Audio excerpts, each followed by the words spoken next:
yo tengo una breve Okay. síntesis.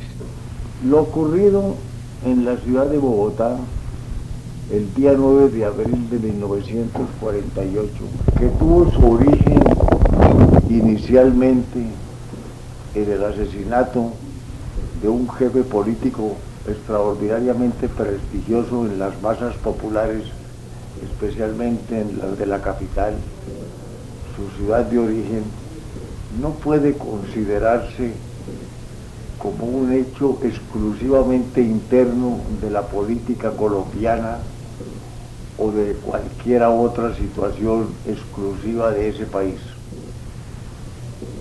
Para juzgar los antecedentes, lo ocurrido y las consecuencias de esa fecha aciaga, hay que tener conocimiento de muchos otros factores de carácter internacional que se venían gestando no solo en el continente americano, sino también en el continente europeo.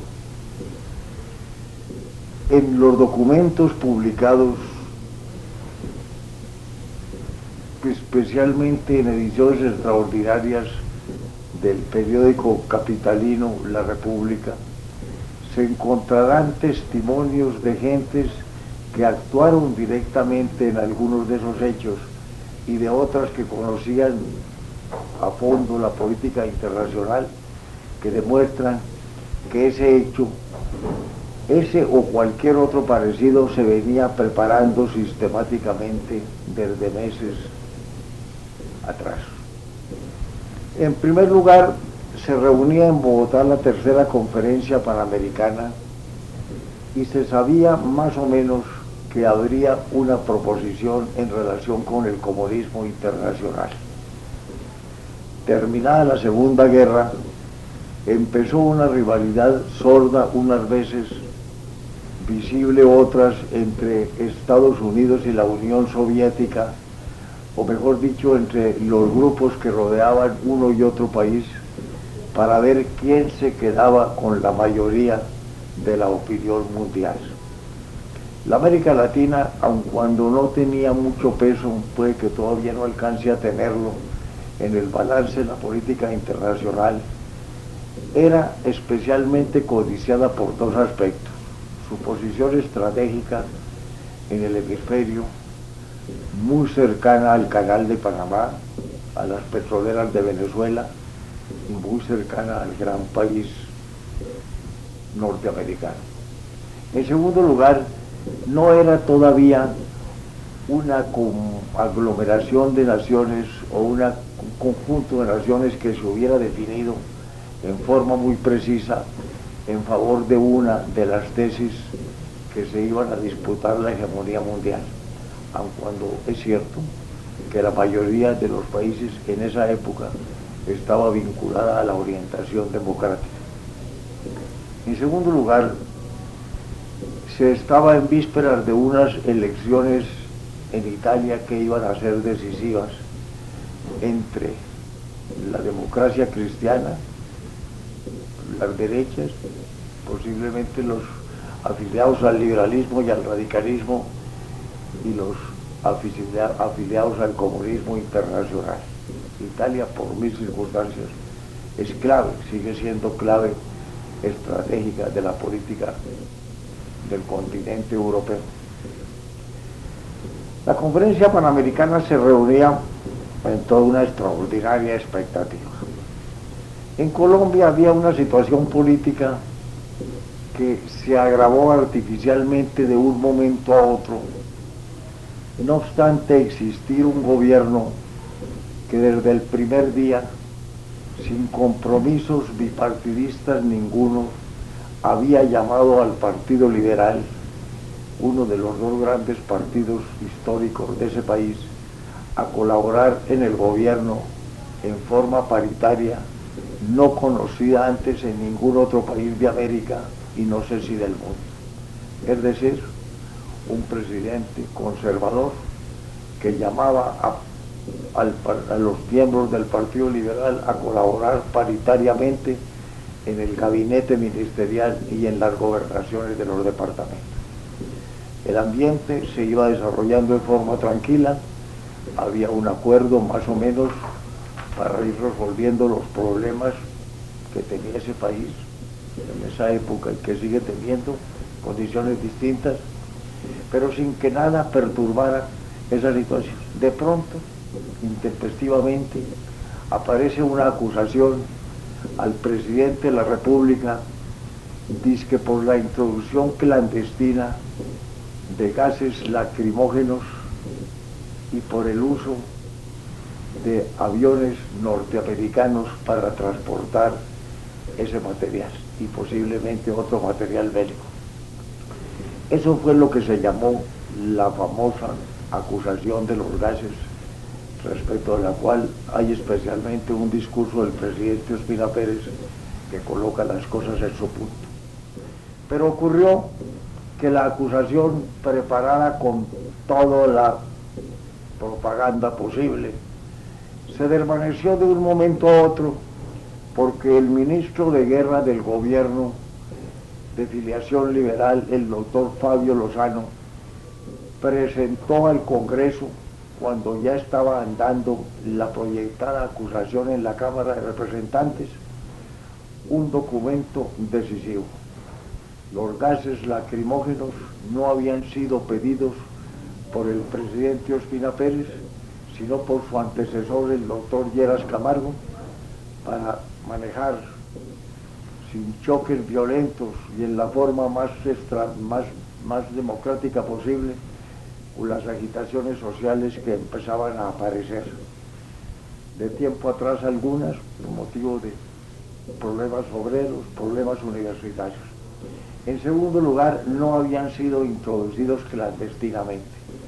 Había el recibo del militar que manejaba el material de guerra en la capital y que era el que le había suministrado al líder oposicionista el informe de que los gases habían entrado clandestinamente. Había un recibo personal, auténtico, de ese coronel de que por sus manos habían pasado esos materiales.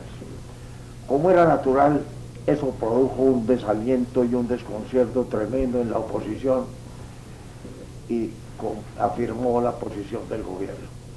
Pero se presentaron otros documentos importantes.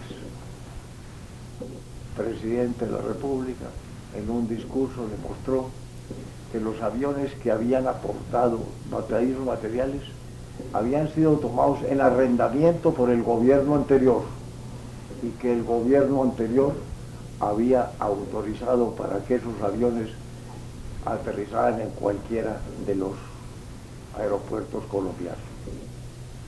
Al iniciarse la reunión de la Conferencia Panamericana, empezaron a haber en la ciudad de Bogotá motines encaminados principalmente a atacar a ciertos miembros de la conferencia, entre ellos al representante del Ecuador. Esos motines eran en forma agresiva, descortés y no conocida antes en el ambiente colombiano.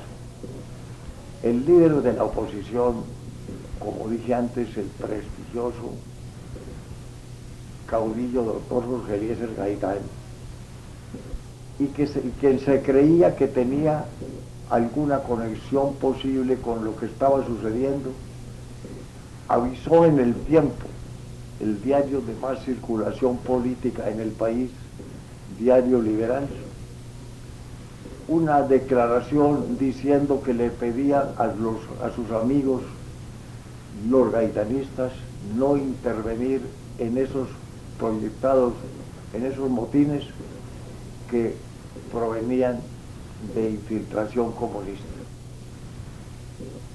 Ahí, en mi concepto, estuvo la clave de lo que sucedió después. Parece que se creía contar del lado comunista con el doctor Gaitán, parece inclusive que en forma mañosa, a través de un gobierno de una de las repúblicas vecinas de Colombia, había recibido recursos para alimentar su movimiento. Parece que el líder cubano, entonces un estudiante que apenas empezaba a ser conocido en el mundo político, el señor Fidel Castro, había tenido una conferencia con Gaitán y lo había invitado a participar en el movimiento. Es más que posible que a Gaitán le hubieran planteado el problema tal como estaba concebido, un movimiento para arrasar la Conferencia Panamericana, para destruir de un golpe el naciente o ya consolidado prestigio de los Estados Unidos en los pueblos de la América Latina y para derribar, más que como objetivo central,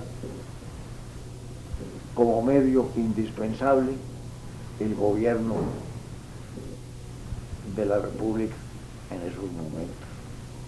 Cuando el doctor Gaitán manifestó que no era partidario de eso, lo hizo, no se sabe si en forma directa o indirecta con su publicación en El Tiempo. Se debió concebir un plan diabólico que posiblemente ni siquiera tuvo origen en Colombia. Había, repito, cuando se lean los documentos sobre la materia, ya movimientos de tiempo atrás originados en uno de los países satélites de la Rusia soviética en Europa, encaminados a sabotear esa conferencia, hacerlo en cualquier forma. ¿Qué pudo originar la muerte del doctor Gaitán? Podía tener origen en el gobierno que iba a ser la víctima inevitable de ese atentado, por lo menos en el primer momento, que no había tomado la menor precaución con decir que el presidente de la República estaba en una exposición ganadera fuera de la capital, que no había fuerzas militares en la capital de ninguna importancia, que el Palacio Presidencial estaba custodiado por 29 soldados. Podía concebirse que el gobierno patrocinara o encubriera un posible atentado contra el doctor Gaitán sin tomar precauciones ningunas. El embajador americano en esa época en Colombia, el famoso embajador Bolac, que escribió un libro que se llama Diplomacia de Carrera, hizo un análisis muy importante sobre a quién podía convenir la desaparición del doctor Gaitán. La conclusión de ese estudio es la misma que quien está hablando, que es el señor Mariano Ospina Pérez, tiene al respecto. El comunismo internacional, al ver que el doctor Gaitán no le colaboraba en su empresa y sabiendo de sobra que el único que tenía en ese momento del lado de la oposición fuerza suficiente para provocar una revuelta era el mismo doctor Gaitán, resolvió apelar a una solución extrema, buscar en una u otra forma el asesinato del doctor Gaitán, hacer creer que ese asesinato venía del gobierno, o por lo menos del partido de gobierno, levantar las masas de la capital y producir una revuelta de proporciones incalculables. Hay una serie de documentos que sería largo exponer aquí, pero voy a referirme a uno de ellos. El gobierno, ¿tú estás copiando o grabando? Pero tú no puedes, yo te estoy editando muy ligero. Sí, no, yo... ¿Sí la coges? No, datos apenas para... No, por mí. Ah, yo creí que estaba funcionando la máquina. Estoy grabando. Ah, bueno. El gobierno trajo una misión secreta pedida a Inglaterra para que investigara imparcialmente, sin ninguna influencia gubernamental, lo ocurrido con el asesinato del doctor Gaitán. Esa misión llegó a Bogotá, creo que, si no recuerdo mal, presidida porque él había sido jefe de la policía inglesa en la India, a hacer la investigación del caso. El gobierno creado al día siguiente del 9 de abril por el presidente Ospina Pérez tenía estas características. El ministro de gobierno era el doctor Darío Echandía, gran jefe liberal, el más amigo de todos los jefes liberales del doctor Gaitán. El ministro de Justicia había sido escogido por el presidente en un ciudadano amigo también del doctor Gaitán, el doctor Arango, ahora Samuel Lara, el doctor Arango, y el investigador especial nombrado por el gobierno era también otro amigo del doctor Gaitán, el doctor Jordán Jiménez. El presidente de la República recibió protocolariamente a la misión inglesa y le dijo terminantemente lo siguiente: ustedes van a rendir su informe al ministro de Justicia. Si el ministro así lo quiere, al investigador especial doctor Jordán Jiménez, y si se desea, también al ministro de Gobierno. El presidente de la República no volverá a tener contacto directo con ustedes a menos que quieran interrogarlo, porque el gobierno quiere que la investigación sea imparcial.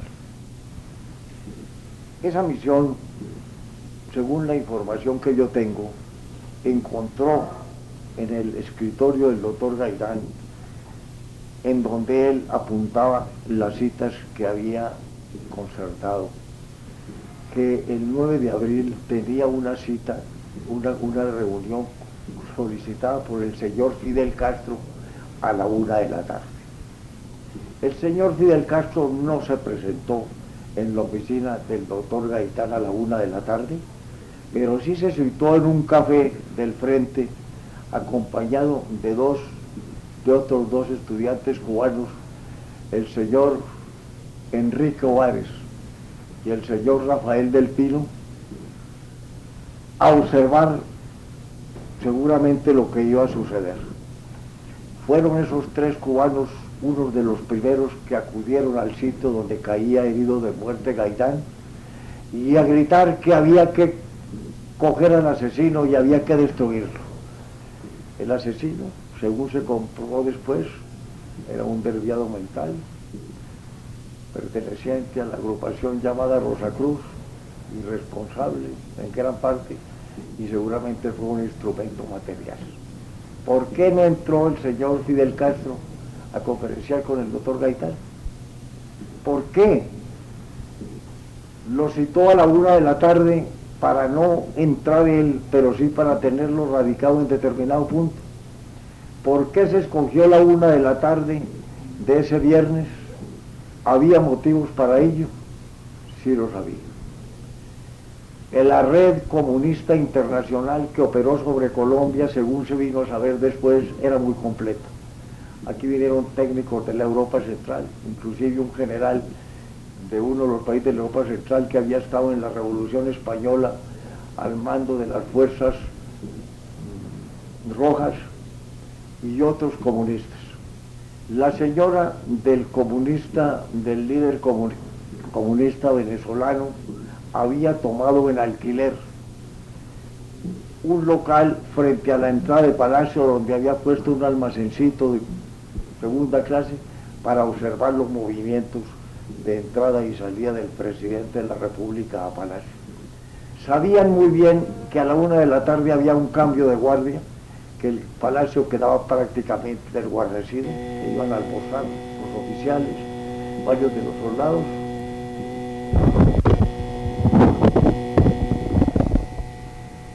Se va a acabar la cinta, hay que cambiarla. Cámbiala. Es que yo te voy a traer un documento, yo te hago este discurso, sí, bueno, bueno, cámbiala con calma, yo no tengo afán ninguno, yo estoy para...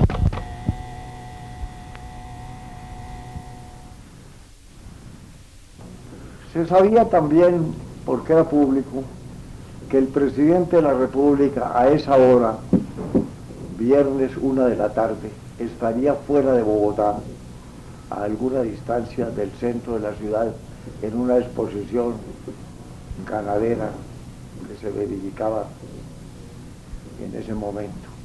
De modo que todo indicaba que el Palacio estaría desguarnecido a la 1, que el presidente estaría por fuera. Y hay otro factor también muy importante.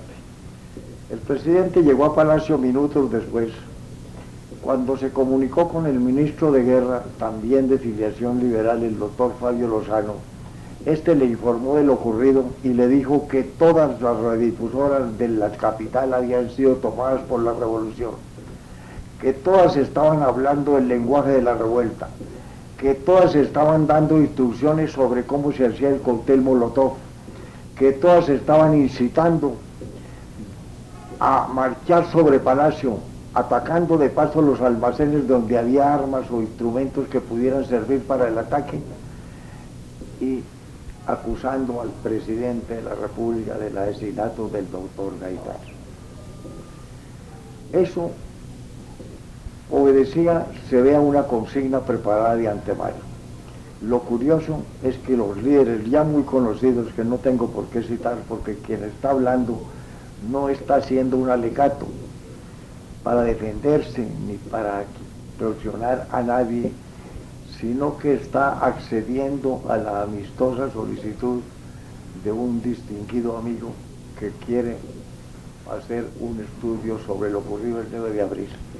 Estos datos que yo estoy dando no es para que sirvan ellos en sí, sino para orientar la investigación del asunto, para que se vea con documentos especiales que sí había una preparativa internacional, que sí había concomitancia con comunistas latinoamericanos y con gobiernos, muy posiblemente, que también me abstengo de mencionar, pero que ya algunos de quienes han hablado conmigo saben qué gobiernos fueron esos. Entonces, eso operaba todo simultáneamente. Podía pensarse que un asesino loco, un desviado mental, escogía en una forma tan estratégica, tan mundialmente estratégica, el momento para asesinar a Gaitán. Sabía ese individuo que en Palacio no había guarnición mayor de 20 hombres. Sabía ese individuo que el presidente de la República estaba fuera. Había preparado ese individuo chusmas que se apoderaran de todas las estaciones de radio de la capital y de otras ciudades. Inclusive operaban desde Maracaibo y desde Praga sobre el asunto a los pocos minutos de asesinado Gaitán. Podía ese individuo saber que la capital estaba muy desguarnecida porque había en ese momento cambio de los contingentes militares. No es posible, ni es verosímil, ni se puede operar sobre esa materia. Sabía ese individuo que el señor Fidel Castro le había pedido una cita a Gaitán y que al frente estaban Castro y sus dos compañeros para operar en la forma en que lo hicieron. Se necesita una candidez muy grande y una audacia muy grande para querer desvirtuar la historia política del país y la historia mundial con una versión totalmente desprovista de la realidad. Tengo muchos otros datos que podía dar, en que se demuestra que 2 o 3 gobiernos latinoamericanos habían contribuido a preparar el ambiente, inclusive con sus delegados a la conferencia panamericana. El Partido Liberal no podía estar el Partido Conservador no podía tener interés en eso, sabiendo que su gobernante, su presidente, corría un peligro inminente bajo todo punto de vista. El Partido Liberal tampoco, porque él estaba vinculado al gobierno y porque no era natural que un partido preparara el asesinato de sus líderes. El loco ya probé que no podía ser un loco, sino que era un tipo sumamente informado, él o quien le movía la mano para que cometiera el crimen materialmente, de una serie de factores. Repito lo que dije al principio, al día siguiente se iba a discutir en la conferencia panamericana una proposición en relación con el comunismo que se sabía que iba a desvincular a la América Latina y a la América en general de la corriente comunista. Ahí tienen las gentes que quieran investigar material suficiente para que sepan hasta dónde mueve el comunismo internacional sus hilos y hasta dónde llega su insensibilidad que lo mueve a sacrificar a su aliado de la víspera simplemente porque no quiso acompañarlos hasta el final. Al día siguiente se constituyó un gobierno bipartidista y el país siguió gobernado por muchos meses. Se restableció materialmente los daños, se restablecieron los daños ocurridos en la capital y en otras ciudades, y volvió la paz del país. Si al final de ese gobierno hubo una agitación política, no fue por lo ocurrido precisamente el 9 de abril, sino porque había una lucha de candidatos a la presidencia de uno y otro partido, y no estaba establecido como se estableció después la alternación. Repito, en las publicaciones hechas en la República, en varios libros, uno de ellos del doctor Roberto Urdaneta Arbeláez, otro del jefe de la policía colombiana en ese entonces, otros publicados fuera del país, inclusive en Estados Unidos, un libro que se llama La Estrella Roja en América, en que se dice que el comunismo había anunciado que cogería la América Latina por la garganta. La garganta era Colombia, que estaba a pocos minutos de vuelo del Canal de Panamá y que lindaba con las petroleras venezolanas. Si algún día se hace luz realmente sobre esta materia, no con móviles políticos sectarios, se verá que lo que acabo de decir es la evidencia incontrovertible bajo todo punto de vista.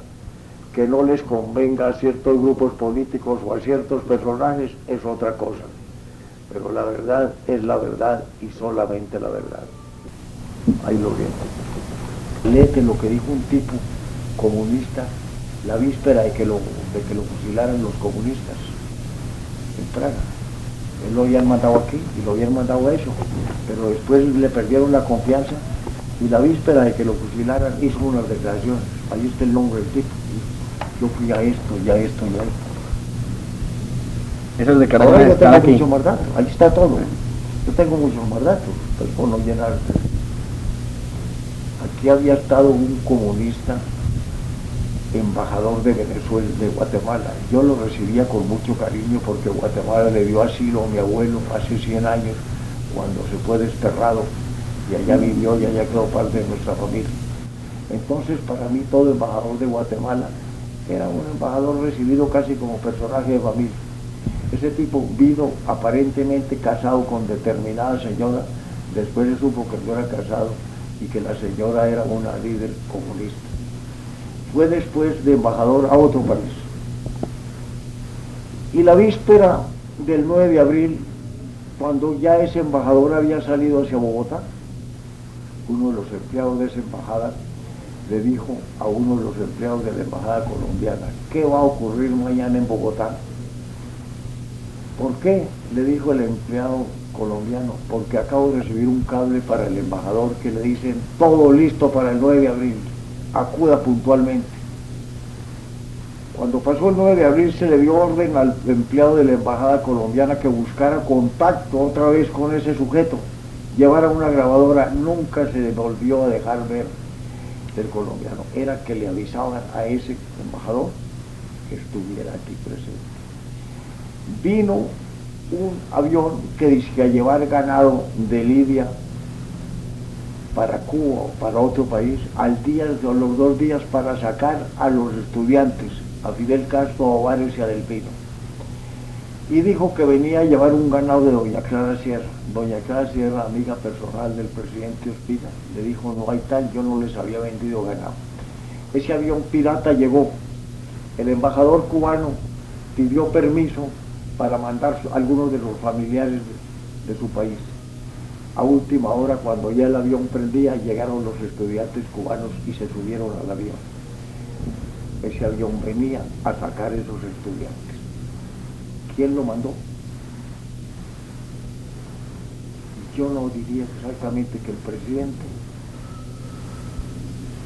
de Cuba en ese entonces, pero sí uno de los altos personajes. Uno de los altos personajes. Y esos sujetos, entre ellos el señor Castro, llegaron a Cuba diciendo: esta vez no tuvimos éxito porque el pueblo se emborrachó, es un pueblo imbécil, impreparado, pero otra vez era. Después, ese personaje no ha querido dar declaraciones sobre el caso Gaitán. Muchos más datos se han ido acumulando después, pero los que ya están a la vista, publicados, son más que suficientes. Esa es la historia del célebre 9 de abril de 1948, que partió en dos, no solo la historia de Colombia, sino la historia política del continente americano, porque el personaje, si no central, por lo menos que participó en el hecho, vino a ser después el gobernante de Cuba, y ya se sabe muy bien cuál ha sido la influencia de Cuba en todo lo que ha ocurrido en la América Latina. Ahí tienes, pues, para que te goces. No digan nada que no esté, pues, bueno, pero allí hay una exposición de la cosa, pues, no refiriéndome a esto, porque yo no he tratado eso sino después. Muy bien. Eso es un golpe internacional. ¿Y cómo es la historia de la llegada de los liberales al palacio? ¿Cómo que? ¿Cómo es la Ahí historia? está, esa sí está escrita por mí, cómo llegaron, ya que fueron. Ay, mira, iban muy asustados, porque eran antigavitanistas, entre otras cosas. Ahí les digo yo que llegaron, yo no los llamé. Parece que Camilo Grigar, que en paz descanse, que está de muerto miedo, les dijo a ellos que yo los llamaba, y me dijo a mí que ellos querían venir. Eso lo tuve que aclarar después, porque cuando yo dije terminante no los llamé.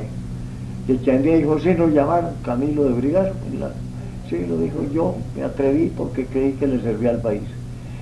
Llegaron a lo que tú eras, ¿para qué te lo cuento? A decirme que hay que arreglar esto, aquello. Lo cierto es que antes de 24 horas de asesinado Gaitán, yo tenía el Partido Liberal en el gobierno, con sus grandes personajes. Ahí está el gabinete. Si yo hubiera tenido algo que ver en la historia de Gaitán, ¿podían haber ellos entrado a cooperar conmigo? Jamás, jamás. Quedaban de cómplices, encubridores de un crimen político de proporciones incalculables. Estaban convencidos de que el gobierno ha tenido que ver, que eso venía de fuera y de otras manos. Venga, ahí los ves. Chandía a la cabeza. Ahí está mi relación, que la publicaron otra vez los periódicos, porque yo tomé notas. Que allí se complicaba la cosa con Laureano Gómez. No publiqué eso, sino cuando uno de los militares que estuvo en Palacio dijo que lo habían mandado a pedir junta militar. Y dio a entender que eso era de acuerdo con la... dijo que era de acuerdo con Laureano. Cuando él dijo junta militar, no. Pues fue el presidente de la República. Tú verás. Que usted le prestamos a usted amparo al Germán, no, ridículo lo que están diciendo. Porque ahí amparo es el país, y sepan una vez por todas que mi mujer y yo, y 200 hombres que tengo aquí, estamos resueltos a hacerlo matar. Este palacio lo toman a sangre y fuego. De modo que junta militar no. ¿Quieren entrar al gabinete? No, nosotros no sabemos de eso, sí sabían, y después entrar. Muy bien, váyanse a cumplir con su deber. Se me queda, general, lo mando aquí, a campo, y lo nombré ministro de guerra. Estuvieron toda la noche, 3 veces se quisieron salir. Hay el incidente que Carlos Lleras me cogió y me dijo, eso no mentiras, Carlos Lleras, que estaba más asustado. Lo que pasó fue que en un momento dado yo los dejé, yo no tenía secreto, así como está esto. A ellos lo metía al despacho presidencial, con todos los cajones abiertos. Yo nunca pasé circular y secreto. Salía a conversar con la gente mía, ministros, secretarios que tenía a un lado, con unos pocos militares, porque los generales no quisieron hacerse presente cuando vieron que yo había dominado la situación. En una de esas salidas los encontré muy nerviosos. Yo les hice una prueba que el otro día la conté, la prueba del cigarrillo. Ellos llegaron muy nerviosos a asustarme a mí, que se cayó Abadía y tal y cual. Yo cogí, prendí un cigarrillo y lo dejé hasta que se cayera la ceniza. Para mostrarles que yo tenía miedo, podía llevarse el diablo al demonio, pero yo estaba dueño de mí mismo. Entonces uno de ellos dijo, nos da la impresión, presidente, de que usted no se da cuenta de lo grave. Y le digo, pues, ¿por qué? ¿Por el cigarrillo? Eso le demuestra a usted lo grave que está la situación, la sangre fría mía. Porque el gobernante es como el torero, mientras más bravo es el toro, tiene que tener más sangre fría. De modo que lo que yo no abandono la presidencia porque sería fatal para el país, porque yo soy católico y yo juré permanecer aquí. Cuando domine la situación, porque estoy sitiado en Palacio, les diré qué voy a hacer. 3 veces se quisieron salir, 3 veces se volvieron. Ahí está cómo no fue el gabinete, cómo hablé con Laureano, porque él no fue a Palacio. Huerta no fue partidaria de que él fuera, porque lo mataban en el camino, en segundo lugar, porque todos creíamos que el gobierno caía y que Laureano debía quedar por fuera. Cuando yo lo llamé, porque él le había dicho a Zuleta junta militar, si tú lees mis 2 relaciones, la una hecha hace 15 años y la otra de ahora, las notarás recortadas, porque la de ahora la hice teniendo en cuenta que ya no estamos entendiendo con Álvaro, que yo tenía que suavizar un poco mi encuentro con Laureano. Este es del año 73, esta es la más suave. La más fuerte es la otra, en que yo quité parrafitos. Ese está ahí también. No, ese es el otro, Ah. pero es aparentemente la misma. Allí sí dije más directamente que el doctor Gómez le había dicho a Zuleta, sí, camine, siga, camine con un amigo, estoy hablando el 9 de abril, este es un hijo. He resuelto darle una solución política a esto. ¿Cómo? Le voy a rehacer el gobierno paritario del 7 de agosto. ¿Cómo? Le fulano. Usted me quiere acompañar del Ministerio de Relaciones, no hay tal que yo lo hubiera votado. No solo se lo pido, sino que se lo suplico en nombre del país. Su presencia es indispensable. Eso no le sale, eso no es por allí. Y la solución militar dice, no se puede porque yo soy el presidente de la República. Y yo no entrego la presidencia en un momento en que crean que es por miedo. La solución es la política. Me acompaña en el gabinete. Me dijo, eso no sale. Y si yo no, él era muy directo. Me dijo, y si yo no acepto, ¿usted qué hace? Yo esperaba esa pregunta. Y le dije, doctor Gómez, le pediría nuevamente que reconsiderara, no por mí. Yo ya tomé mi resolución decisiva en este asunto y afronto cualquier situación que se presente por el país. Me dijo, le vuelvo a preguntar. Dije, yo haría lo siguiente. Nombraría ministro de Relaciones a Eduardo Zuleta, que era el ministro de gobierno del gabinete en que usted era ministro de Relaciones. Luego es un hombre de su confianza. Se quedó pensando y me dijo, haga lo segundo. Nos despedimos, él fue a Medellín, después hizo el elogio que tú sabes. Tú encuentras todo eso aquí si tienes paciencia para leer. Comprendo la situación del doctor Gómez, que la situación para él era sumamente difícil. Él creía que yo no podría dominar esa situación. No le hago ningún cargo, únicamente explico lo que pasó con él. Después yo lo apoyé en la presidencia, en su candidatura, la forma en que yo podía hacerlo, estaba en la presidencia.